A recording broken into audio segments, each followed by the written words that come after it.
Hello bachcho, let's take a given question. The question says water falling from a 60-meter high is to be used for generating electric power if 9 into 10 raised to 5 kg of water falls per hour and half the gravitational potential energy can be converted into electrical energy. How many 100-watt bulbs can be light?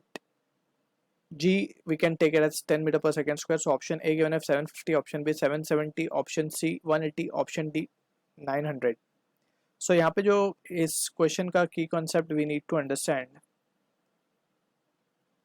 Is the concept of power.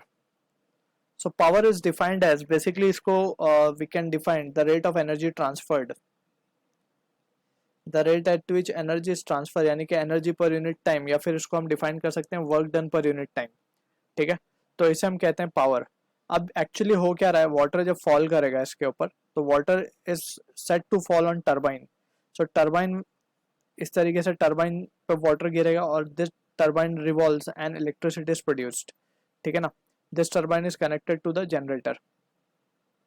ये generator को घुमाएगा and electricity will be produce. तो हम देख सकते हैं water जो है एक हाइट 60 मीटर जो क्वेश्चन में गिवन है उससे फॉल हो रहा है. अब इसमें ये बोला गया है कि हम देख सकते हैं कि जब पानी गिर रहा है नीचे तो इसके पास जो है एनर्जी mgh है एट हाइट h या फिर height 60 metre. So that energy gets converted into the kinetic energy, right. और वो काइनेटिक एनर्जी से क्या हो रहा है, ये जो हमारा टर्बाइन है वो रिवॉल्व कर रहा है. अब इसमें ये बोला गया है कि जो एनर्जी है उसका सिर्फ आधा ही कन्वर्ट हो पा रहा है इलेक्ट्रिकल एनर्जी में, यानी कि आधी एनर्जी बेसिकली कहीं और चली जा रही है. तो हमें जस्ट फोकस करना है कि कितनी एनर्जी इलेक्ट्रिकल एनर्जी में कन्वर्ट हो रही है so that bulb can glow. ठीक है, तो यहाँ पे हम बात कर रहे हैं पावर, इलेक्ट्रिकल पावर की हम बात करेंगे बेसिकली. पहले तो हम बात करते हैं power will be half the energy that is mgh upon 2 into T. ठीक है, इस तरीके से हम डिफाइन कर सकते हैं पावर को. एनर्जी क्या है, energy half the energy is getting converted into electrical energy. और कौन सी एनर्जी कन्वर्ट हो रही है, mgh, that is the potential energy is getting converted, और उसका हाफ ही कन्वर्ट हो पा रहा है पावर के अंदर. ठीक है ना, या फिर इलेक्ट्रिकल एनर्जी में. तो mgh by 2 into T. So ये जो mgh बाई 2 है that is the electrical energy.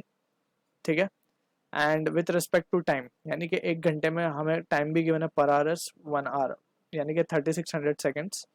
तो हम पहले तो लिखेंगे मास जो गिवन है 9 into 10⁵, acceleration due to gravity 10, height 60 divide by 2.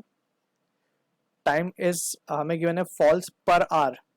पर आवर का मतलब है 3600 सेकेंड्स. तो यहाँ से 0 0 कैंसिल, 0 कैंसिल, 6 1 जा 6 6 जा 3 3 जा 3 2 जा. तो आंसर क्या आ रहा है हम देख सकते हैं. पावर जो आ रहा है, total power generated is coming out to be 0.75 into 10⁵ watt. ये आ रहा है 3/4 विल बी 3.75. तो पावर, तो टोटल पावर जो जनरेट हो रहा है वो इतना हो रहा है, यानी कि इसको हम सिंपल लैंग्वेज में लिखें तो it will be 75,000 what is getting generated. अब इस पावर से हम कितने बल्ब को ग्लो कर सकते हैं ऑफ 100 वॉट.